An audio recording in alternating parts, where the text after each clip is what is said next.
Resigned to There you myself live go. to not I'm live go. Okay. Welcome to the Globesville lecture today. We are talking about SEO, search engine optimization, and let's see how that goes. Alrighty. So just to start off, we, as always, will go through our created, watched, and reach, and we go through these numbers because this is what drives us. This is our dashboard. This is how we get where we are going. And this week, in the past, we've had 263 minutes created, 2,426 minutes watched, and 11 people added to our reach overall.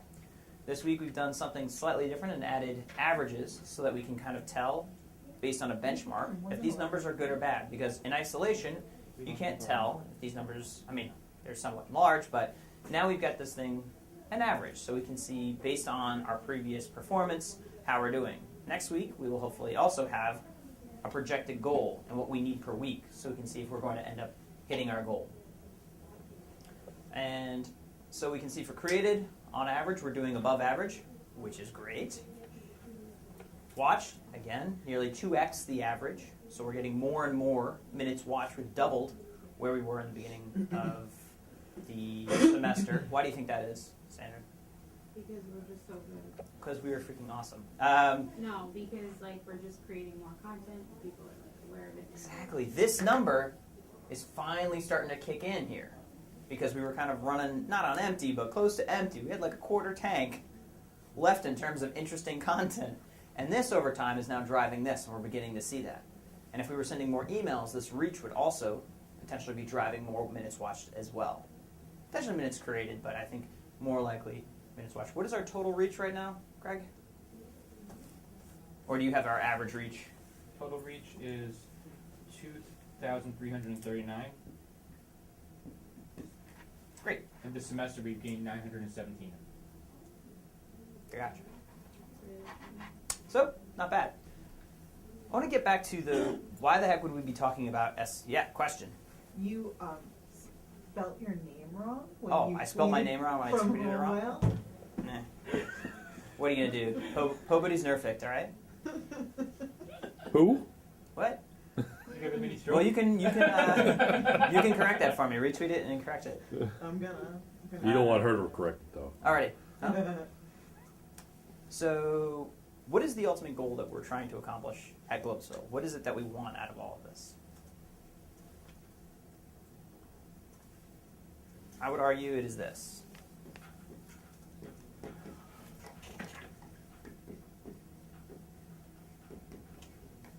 We want to be watched. If nobody watches us, if this number were 0, we would be like, why are we doing all of this? And so, really at the heart of this, we want to be, NYIT's most watched media outlet, and then the world. Maybe there's some steps in between there, but if this number were 0, if we were trending below and below and below average each week, we know we would be headed for sadness. So in order to be watched, it's critical that we be found. Can't be watched if people can't find you. So one of these reasons that we put it up on YouTube is that's where the people are. One of the reasons that, Sandra, you're creating those posts to go up on Globesville is so that we can be found. In order to be found, I think one of the key ways that happens is through SEO. What does SEO stand for? Search engine optimization. They all know. It's awesome. It sounded like church. Search engine optimization. All right, so look.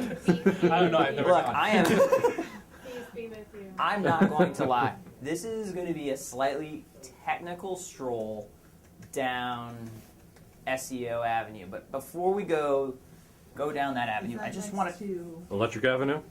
Electric Avenue. Sesame Street? Okay. I want you to think, raise your hand if in your future career, any part of it is going to have to do with the internet. Trick They're question. being posted, you're selling a widget, okay. So one hand up. My hand's up. What is your future career? Be a boss. Be a boss of what? Stripping. I mean, touche, salesman.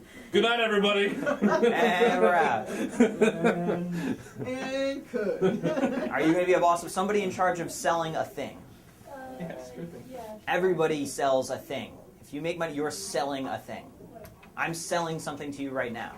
It's information. NYIT pays me to sell you this, what I'm doing right now. So you're going to be selling something. And that something will be Your body. online unless it's illicit, and then that's a case for another discussion.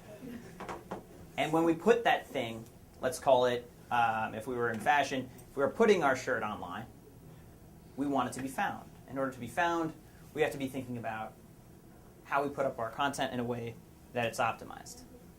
Okay, next question. Who here intends to, in the future, write something that will be viewed online? You have written something. I saw you today. You wrote like a tweet. You wrote a Facebook post. Well, yeah, because, that's not, so this class is my future then, consider? I'm Yes. just trying to align what we're about to walk into with something that you're going to need. If you were ever intending to write an article online, write any sort of resource, write a personal blog, if you are so much as making a post on your LinkedIn account, if you're working on Google+, all of these things I'm going to show you are going to begin to relate to how Google is organizing information online and ultimately how they're going to find the things that you write. So that's pretty much the best I can do in terms of alignment. But in the back of our minds, we're thinking about our digital footprint. Things like Facebook, Twitter, Google+, LinkedIn. List continues. Maybe not Snapchat. Deletes all your stuff. So to begin, let's go to, ooh, that's fun, it's changing. Let's go, Control F5, Control F5, and start at the beginning. So how familiar are you all with SEO? Raise your hand if you are very familiar. Somewhat familiar. Know nothing at all. As our internet loads,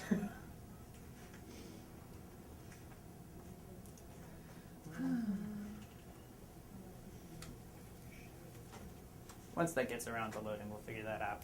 Alrighty, so I want to start off with the basics. The thing that Google is trying to do is organize the world's information, but on search, they're trying to help you find what you're looking for. Be it pizza, be it a great spring break location, be it a summer job. They're trying to connect you with the most relevant possible result. And the way they do that, we're going to get into, but it's important to understand that they're just trying to help you find what you're ultimately looking for. And if we can get this to come up, yay, slowly.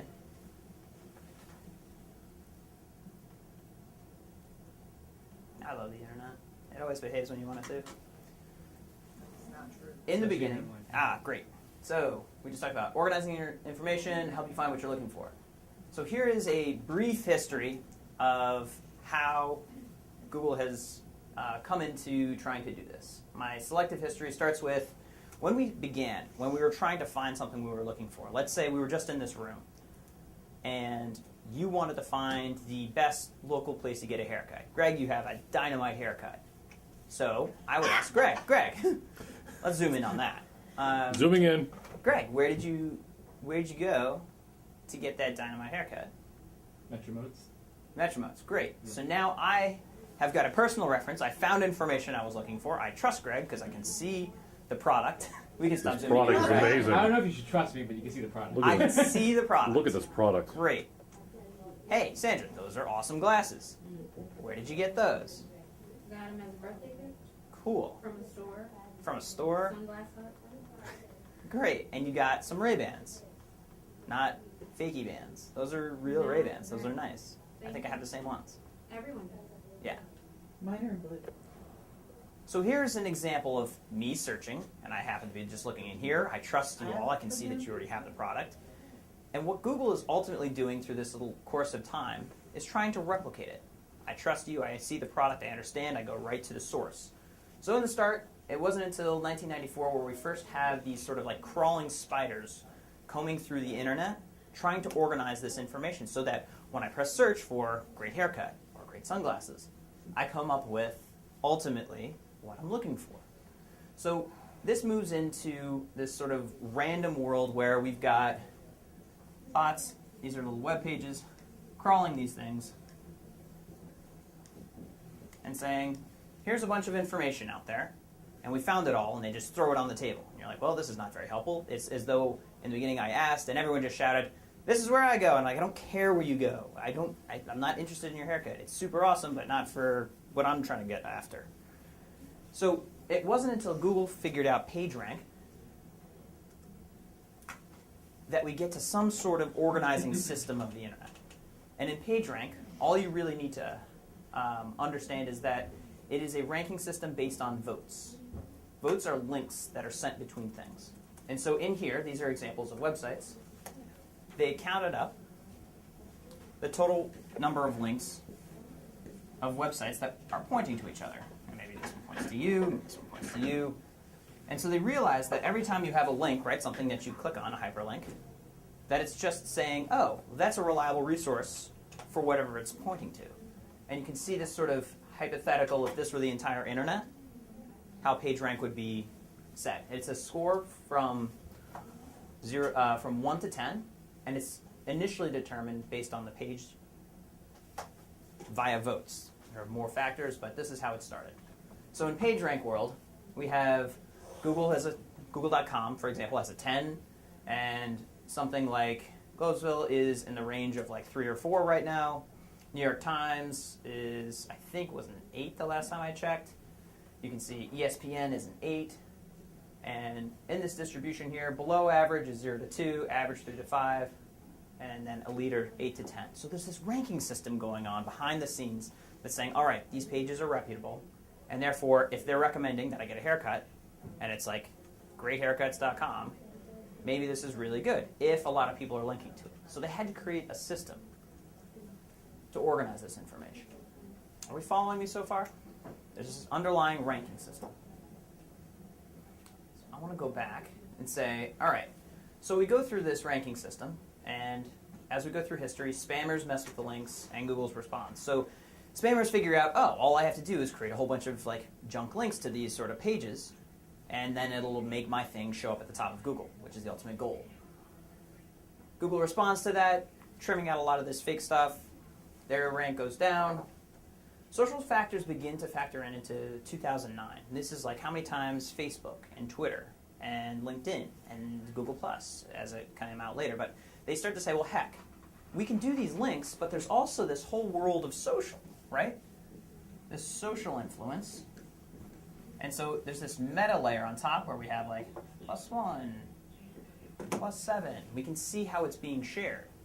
And that's another way of saying, well, our goal is to organize and figure out what is the best possible resource. So if everyone in the room, coming back to this, was like, oh, who do I go for haircuts? Who do I go to? Who's got the sweetest haircut here?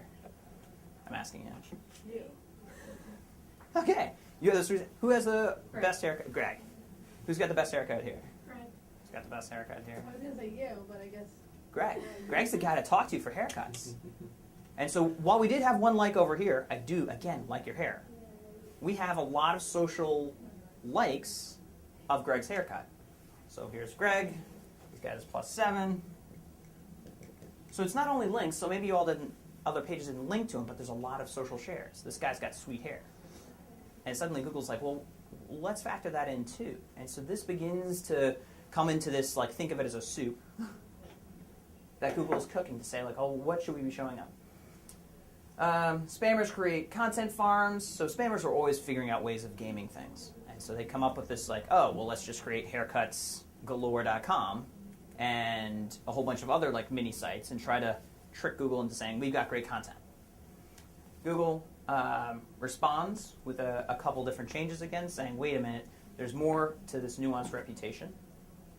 And one of the other things that then comes out in around 2010, speed and device begin to factor into search. So it's also them saying, well, wait a minute, it's not just good enough to have, reliable content. I have to make sure that when I go to Greg, now Greg is a website, when I go to Greg, he has to load quickly. And by the way, if I'm going to him, on a mobile device, it better be adjusted. And these begin to factor in as well. Google wants this information to come quickly. In the same way, if they're trying to replicate this room. Hey, Greg. Yes. How you doing? Good. Where do I go for a haircut? Action modes. All right, now you ask me. Hey, George. 2 1,000, 3 1,000, 4 1,000, 5 1,000, 6 1,000. Yeah. How's it going? 3 1,000, 4 1,000, 5 1,000, 6 1,000. It's going all right. Where do you get your haircut?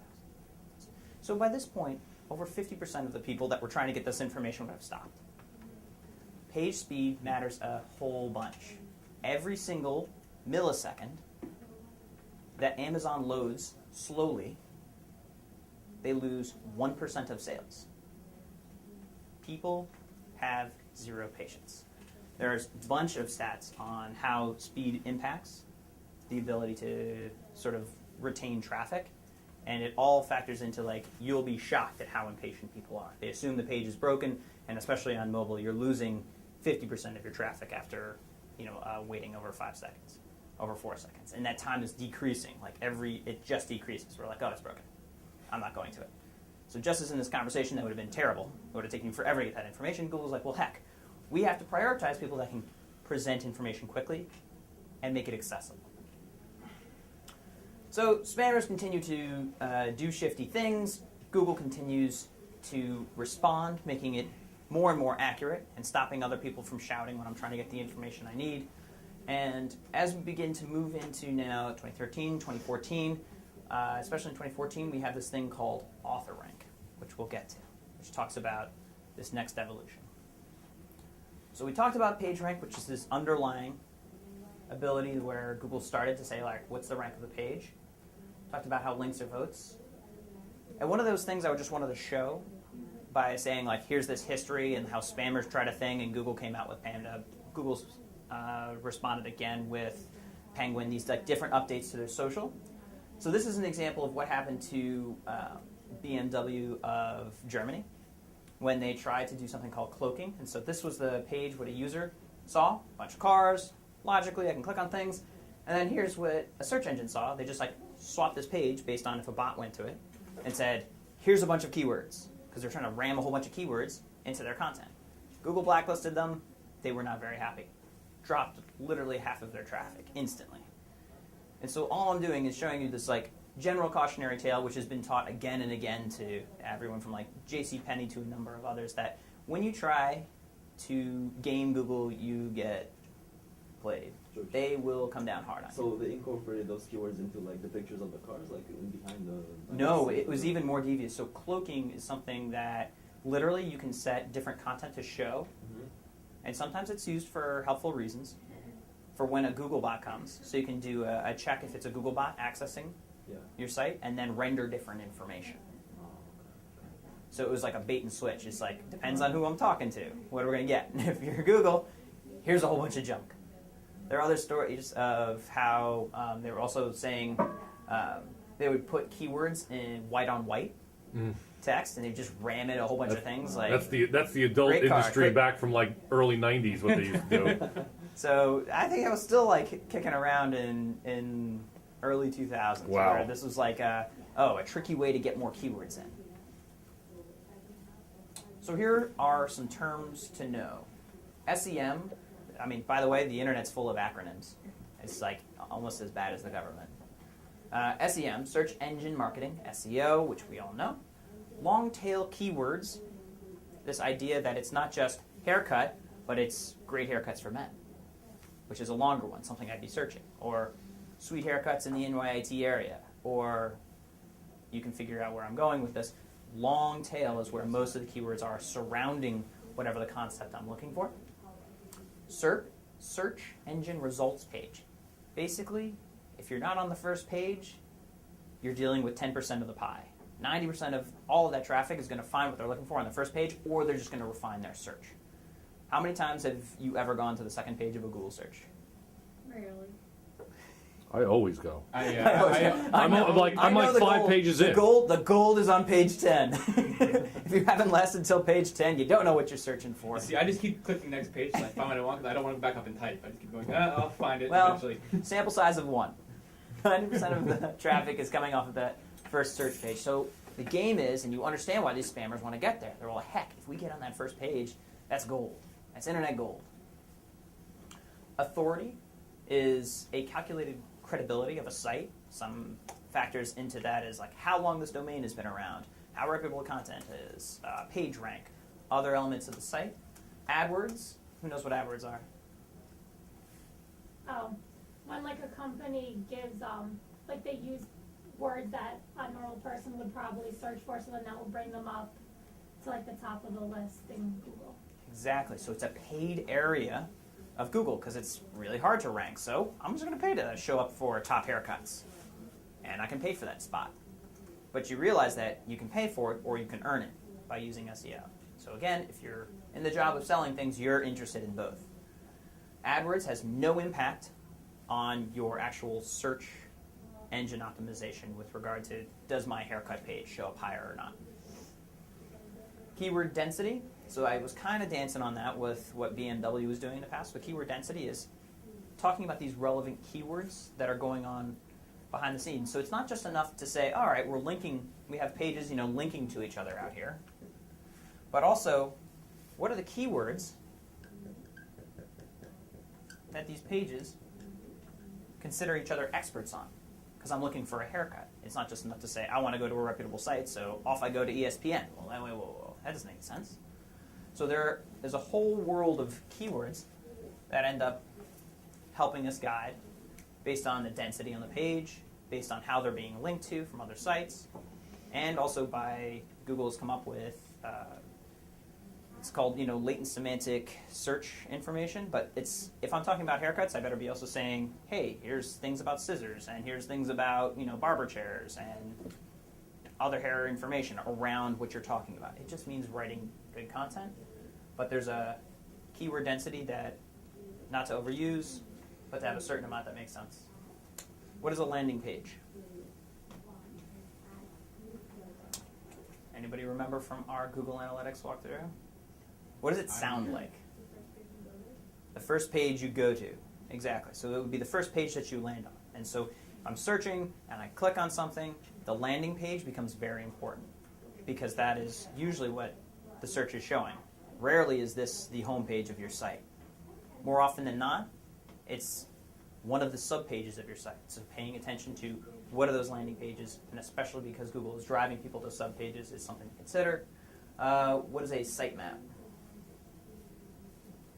Like shows search engines like where your site is, like different pages on the site, it like maps it out. Exactly. So it's a map of the pages of your site. It's kind of like your skeleton that Google can look to and easily crawl. It's something that you can submit to Google Webmaster in order to have your site more easily crawled and tell Google, like, look, this is how it's set up.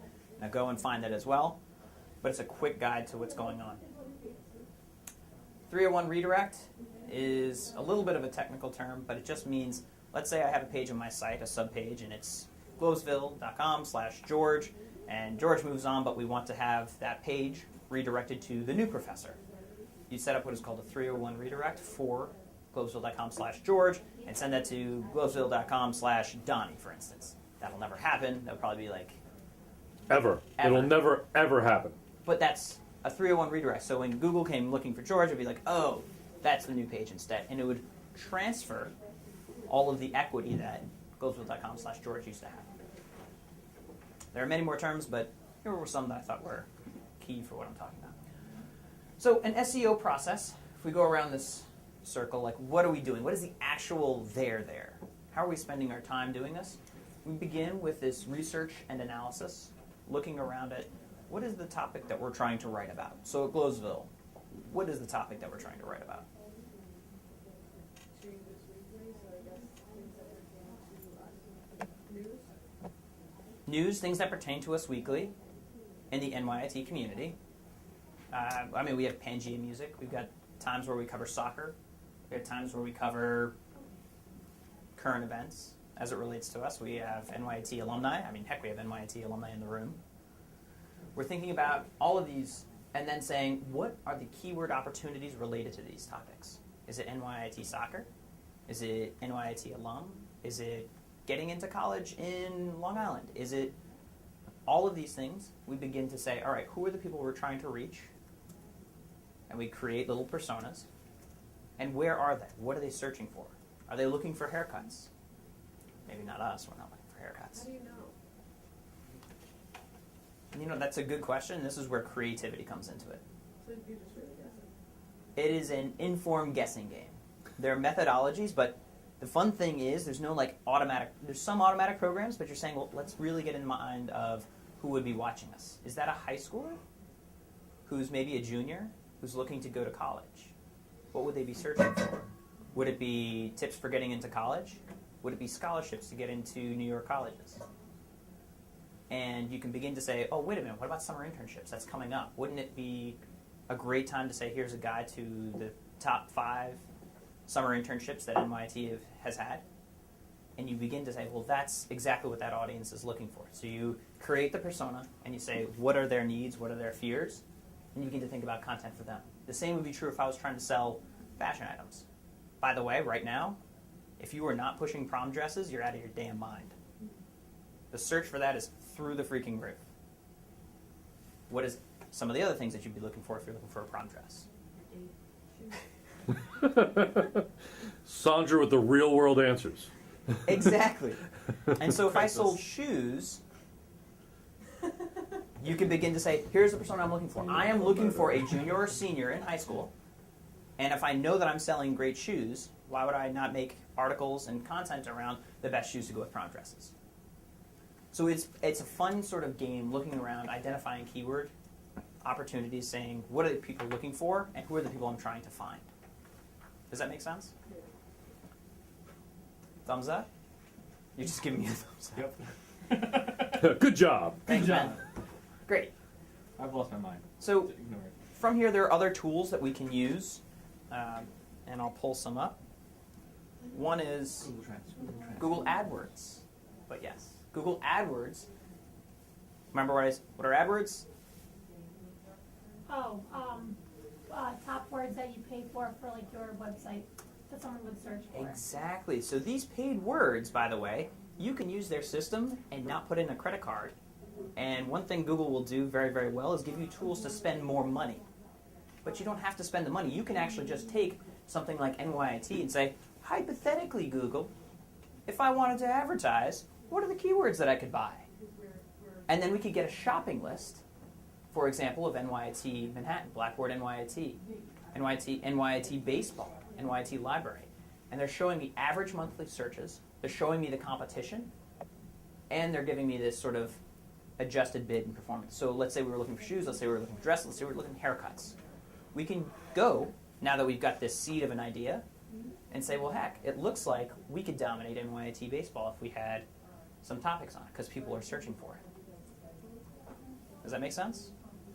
AdWords. Use it for free, put in our keyword searches that are the initial keyword, like this Everest keyword that is the big picture, and now we're getting this long tail. This goes on and on and on, by the way. Yes? I just have a question. Does NYT have so many different campuses, even like globally? If you put in NYT, but you're really trying to do stuff for Facebook for NYT on this campus, does it like affect the search? You know what I mean? Like how do you make it just here? How do you hyper-target for just here? Yeah. I'll be honest. If we went after this term, I believe we could show up pretty darn high, and a little bit would be like building a barrel of people, and maybe half of them would be relevant.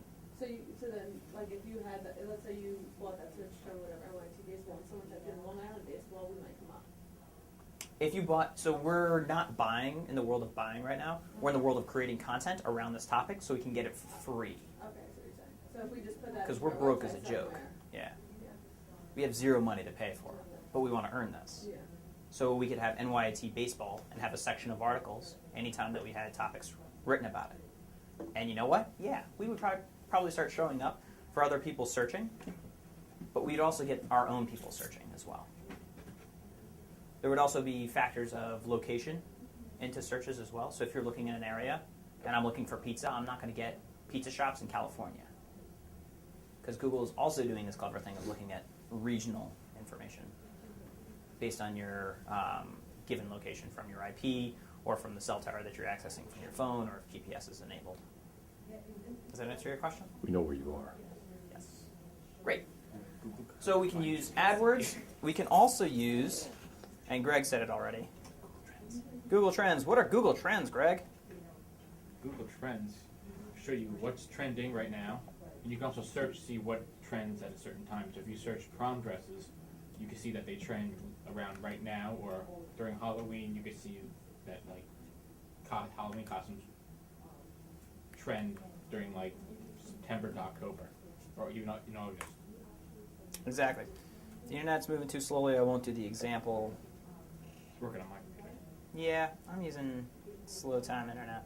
But that's exactly it. It'll show us trends that are going on, seasonality of... Game of Thrones. Great. Show that to the camera. You with the face. Show it to the camera. Game of Thrones, right? So there's peaks and valleys in there. I can't see anything. Hold on. And also, if you scroll down to the bottom right, it's going to show you other things that are related. Let's see. Yes. Very nice. It's so cute. Okay.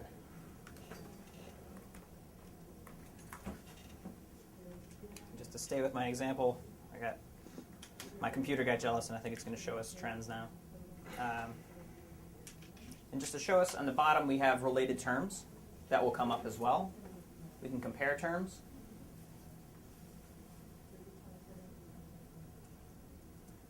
And so why do we have this insane seasonality here?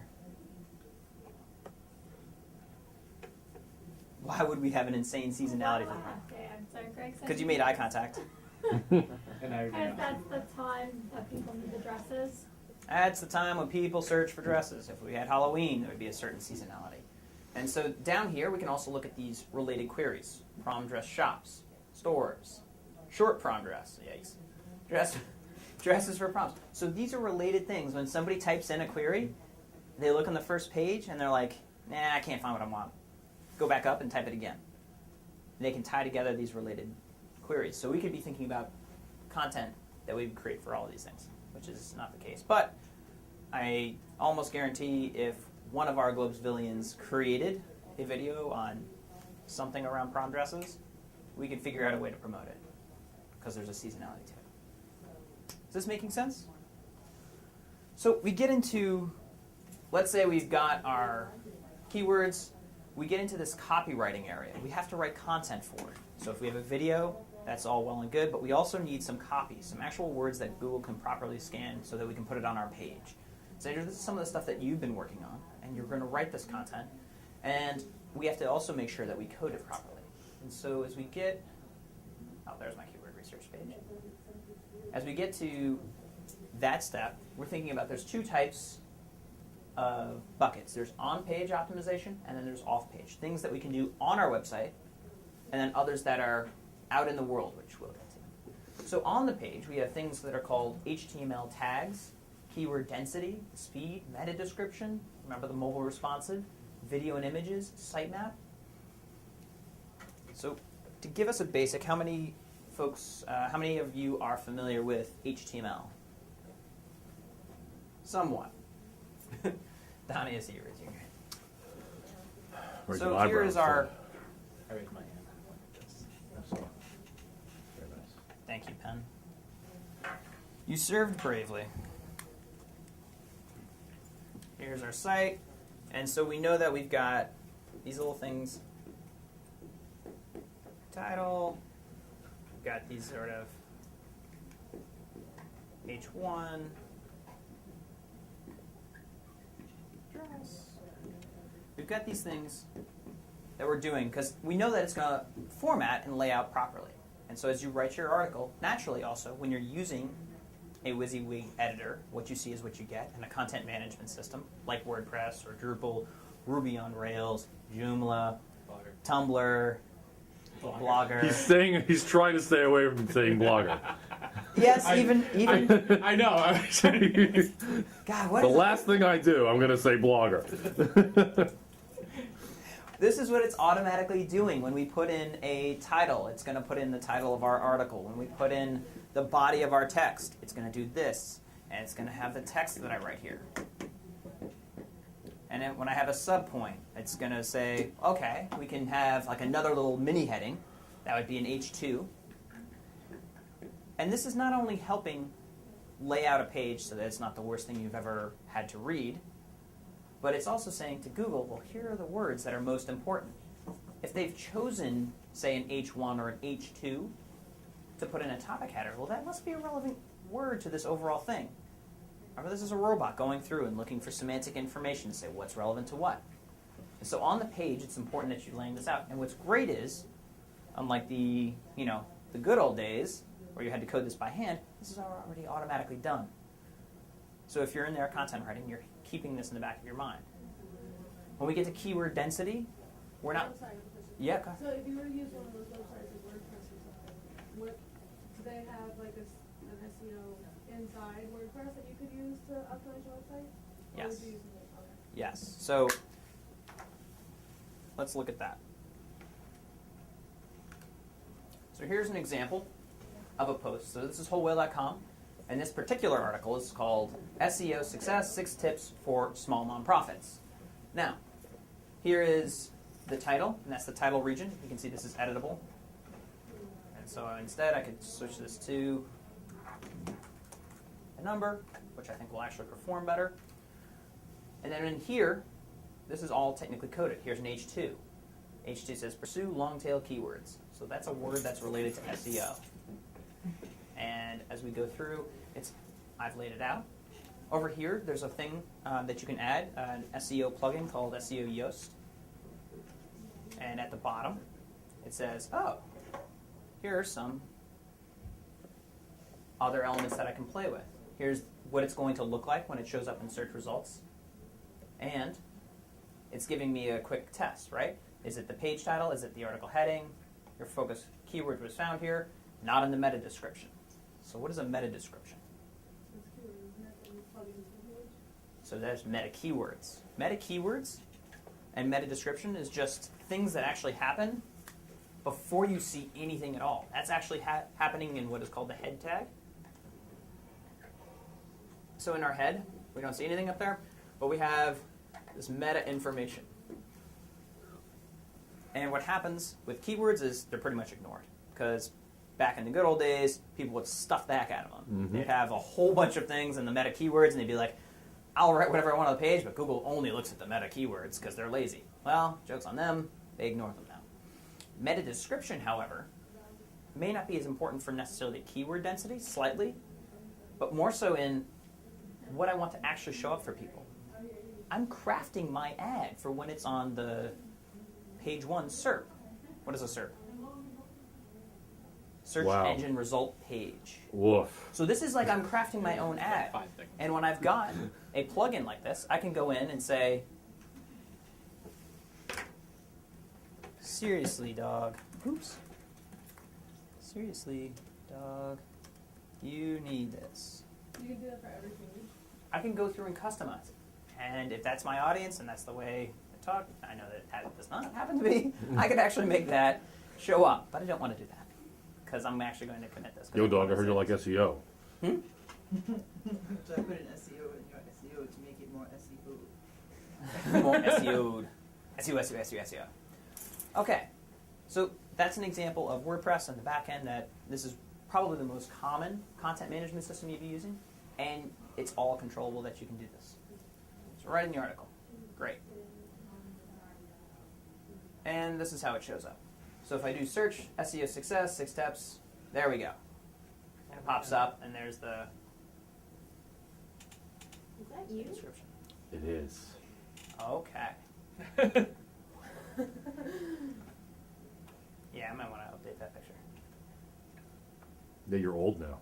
Oh, gosh, I know. Alrighty, so as this gets back,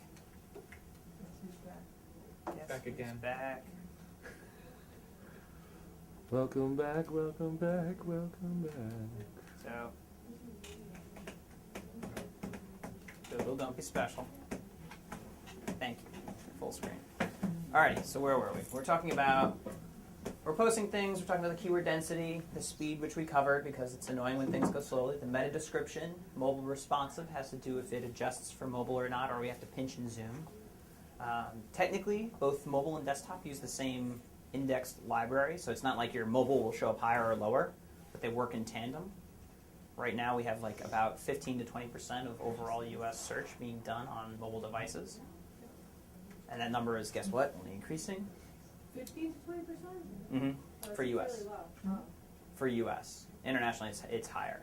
And then for accessing on things like Facebook, it's up at like 60% for that type of traffic. And averages are obviously misleading, but that's like the quick benchmark that we have. 91% cell phone ownership. 60% of those have got like smartphones with internet device, according to Pew Internet. Okay, so we created our page. It's properly tagged. It's got keywords. So on here also, off page in the world, we created this piece of content. How do we get people to go to it? Well, this is where we get into some content marketing. So backlinks. Backlink, probably a term I should have put on our terms. A backlink is when, here we're, let's say, we were writing for our address page. This is how many people are linking to us from the outside world, and those links are, again, votes of confidence, saying this is a relevant page for dresses, which means that hopefully on these other pages, we're getting this ahref, right, which is just a link. This is the code for linking, and relevant anchor text. Anchor text is the stuff, the hyperlink, the words that are bright blue usually, that you click on to go somewhere, and saying, well, what is that word that it's related to that is pointing to that page? Does that make sense? Mm-hmm. So we'd want that type of anchor link sent to us. Also, internally on our own site, it's counting that as well. So on our own site, it'll say, do you refer to this as your go-to page for dresses? So in this little world of dresses, the question is, we've got tons of pages on a given site. These are all the pages that fall in here. What are the links doing that point to the given pages? We can think about our navigation now. We can think about our footer. We can think about related articles. We can think about archive. All of the things on our own page that we look at that generate links crossing back and forth in our own system help SEO as well. Help tell Google where that information is organized on our own site, and helps distribute the page rank that is assigned to our homepage. Usually the homepage of our site has got the initial page rank of, let's say, we have a page rank of 6. This is then kind of like, if you who's ever seen that like tower of champagne glasses trick where you like pour down, right? Like usually done at a wedding. I didn't do that at my wedding. Megan wouldn't let me. Buzzkill. But that's where Kind of cliche. So. It is a little cliche, but super Divorce papers are already in the way in. Guys, it fills every glass. And then every glass is covered in sticky champagne. It's great. Anyway, that's exactly how PageRank pours down through our Well, you should pages. be covered in sticky champagne if it's a good wedding. Oh, God. Make me remember that. You just threw him off track. Okay. But I digress. The only person talking about This it. is exactly how PageRank is working on our site. It is like pouring our bottle of champagne down the champagne glasses, and as it pours, it's saying who's linking to what, and that's how it's going throughout our site. And so it's going to find these subpages and say, what is a PageRank? What is the internal linking strategy? And so when we think about related articles, it's not only helping individuals navigate our site when we think about that, but it's also saying, all right, we know that Google's going to spider every single link on our site and follow it. Which means that also, as we're linking internally, we have to remember that a link out, usually, is kind of like another hole in the sieve, leaking away our reputation. And so people are a little more guarded about linking. There's a little bit more nuance to it, but that is a traditional thought of like, let's just consider who we're linking to and how we're linking to them. The asterisk on that is when you link to reputable sources, so when I'm writing about dresses, I don't know who would be the most reputable source on dresses. I really chose a topic that I'm out of my depth on. You mean like a Like website? Cosmo or something maybe? Sure, like Cosmo's like 50 best dresses ever. We could link to that. That might be okay. If they're in the domain and reputation, and one way you can tell is you can say like hottest dress ever, and we end up with the top pages. Sometimes when you link to those in a relevant way, we're like, wait a minute, this person is in that league. So pointing to top references is not necessarily a bad thing and linking to them, but you need to be cognizant of how you're doing that. Okay, next, author rank. Let's go with social reputation. Social reputation, again, getting back to how many people like a thing. So +7, +8. How many people are sharing this on Facebook, on Twitter? Factors in. I keep saying this word factors in. This list is not comprehensive. There are well over 200 factors that go into this soup of what makes something rank. It is about doing the little things right, but here are some of the ones that we can somewhat control. And I'm trying to give you a sense of what you can actually control versus not. So, what do I want to show you? How much time do I have left? Hold out that time. You have as much time as you want. We have no live shows going on. We have no live shows? This We is could it. just- You we are could the do- live show. We could just do the SEO day. We could just keep You going can go. until one of us drops. You can go until 12:35. I don't think anybody Actually, no, wants you that really to happen. can't because I have to cut this thing at 11. So you're saying, Donnie, every minute I go past 11 is harmful for you. That sounds good. Okay. I will cut this. Here is a I'll cut you. here is a very complex periodic table. I just mentioned there's 200 factors. And by the way, I'll give you all this presentation so you can reference it down the line and keep in mind. On page, off page SEO. We've got content. We've got HTML. Sorry, I'll zoom this in. We've got content. We've got HTML. We've got architecture. Right, the design of the site map, the navigation, the footer. And these are the rankings. So when you go back in and look at this and you want to start studying this on your own, at the top, these are +3, +2. This is their estimation of how important it is in our 200 factor soup. And down here is where it's actually hurting you. When I talked about cloaking, the thing that BMW did. When we talk about keyword stuffing, that is not like the Happy Thanksgiving stuffing, but in this one you get a case where if you have a page and you've just done dress, you're like, wait, this is ridiculous. If you're looking for a percentage, you really don't want to be exceeding about 2% of the overall thing for keyword density, but honestly just use English to write well and you won't run into the problem. Okay, so we've got content, HTML, the architecture, the layout, and then we get into off-page, the links that are coming in, the quality of them. So one of the other things are each one of these pages has a page rank. And one of the problems, and one of the things that happened in 2012 is there's a lot of folks over here that are these are the bad guys. Sneaky guys. There's a bunch of these junk sites that folks would create. I could pay someone to create 100 sites and then say, link to me. And they have a page rank of 0 to 2. And if they're all pointing to this, not only is it actually not helping me, but it can hurt me in this reputation game because they're, wait a minute, you're up to something no good.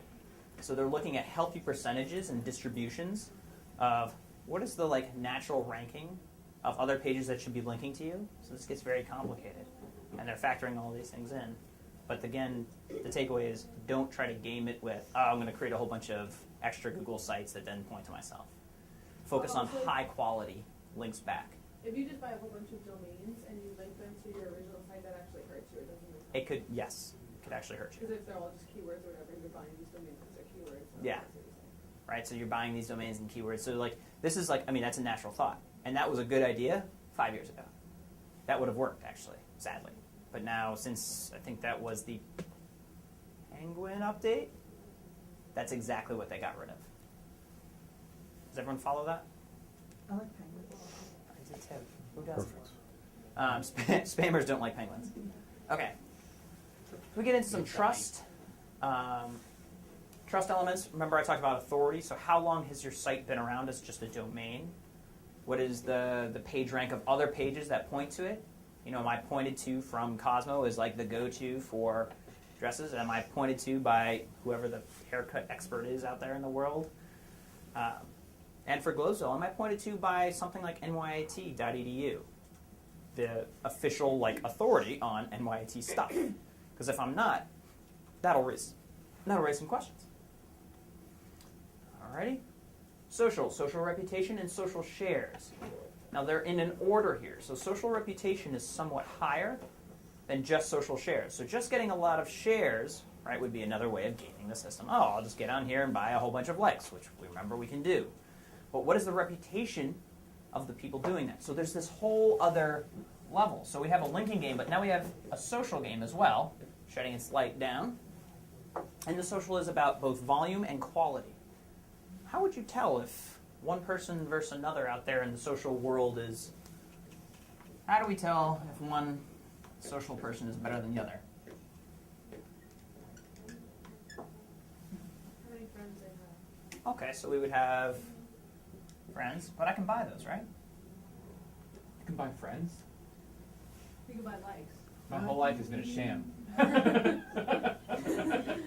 By the way, Greg, this is the wrong time to tell, but your mom buys your likes. And she pays your friends. By the way, I'm still waiting for the check from last week. Whenever is fine. Just, you know. We're friends, right? Yeah. Friends, what else? Likes. Sure, like likes on my... What do you mean by likes? Like likes on your comment, like your pictures or your statuses, or people comment on interaction, I guess. So there's like an engagement here, huh? Interesting.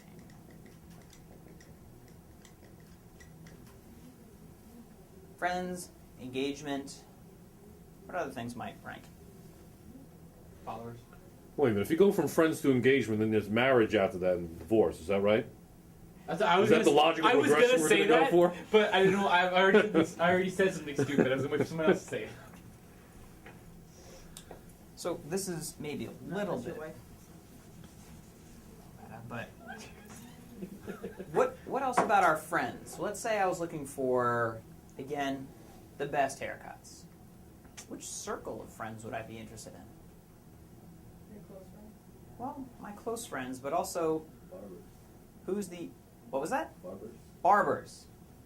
I would want to find the barbers. So it's not just friends in aggregate, right? It's not just this fact that there's like a ton of friends, my bunch of high school buddies who now are like all over the map. It's the network. Just in the same way that we have this keyword game, right? A page rank for each keyword, dresses, haircuts, NYT.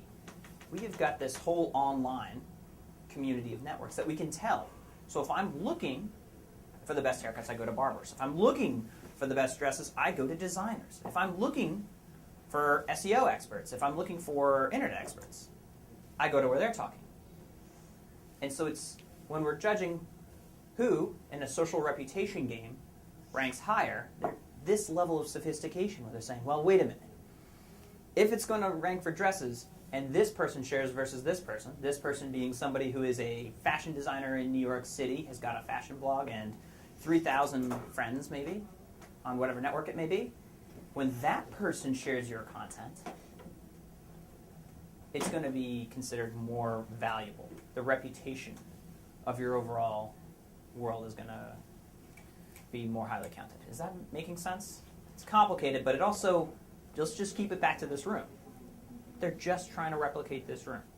Who's the expert on this? As far as I can tell, based on experience, based on friends, based on how they behave online, and what are they pointing to? Okay, so let's go back to another deeper level. Why the heck did my image show up? Oops. That image right there. Yikes. Why did my image show up when I searched this? Why doesn't this person show up? This SEO archives or these are all me, I guess. Damn it. You Because your Google Plus own the company whole well, so all of those are you. Just FYI. Just they're all Okay. spelled right as well. Yeah. I hope It's they're all good that spelled out. Google knows how to spell your name. So my image shows up here because of Google Plus. Google is now starting to organize author rank. In the same way that I'm talking about shares, they're also realizing that there's another hidden game going on in this world, and it's who wrote this content. They're trying to figure out who actually put this online and then organize that. One of their primary keys is a Google Plus account. And what have they written in the past?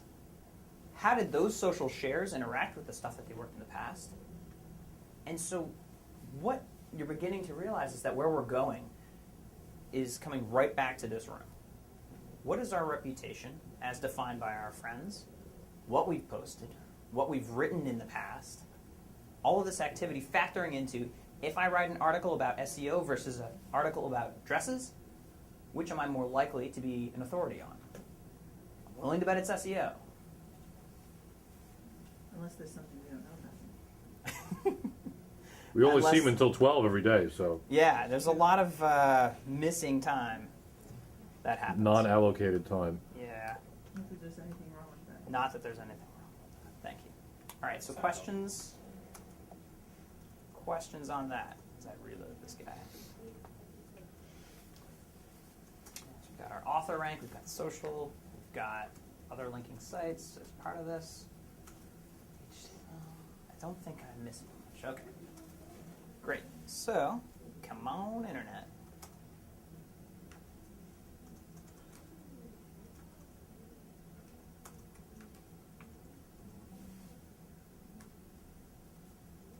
Great. I wonder why it has to reload each time. That's questionable. It's not Prezi. It's not Prezi. You know what? This is what you get for not using Prezi. Prezi, I'm sorry. I'm sorry, Prezi. Okay. So here's another example of 4 common pitfalls of Google Analytics. And we've got the whoever may be the reputation.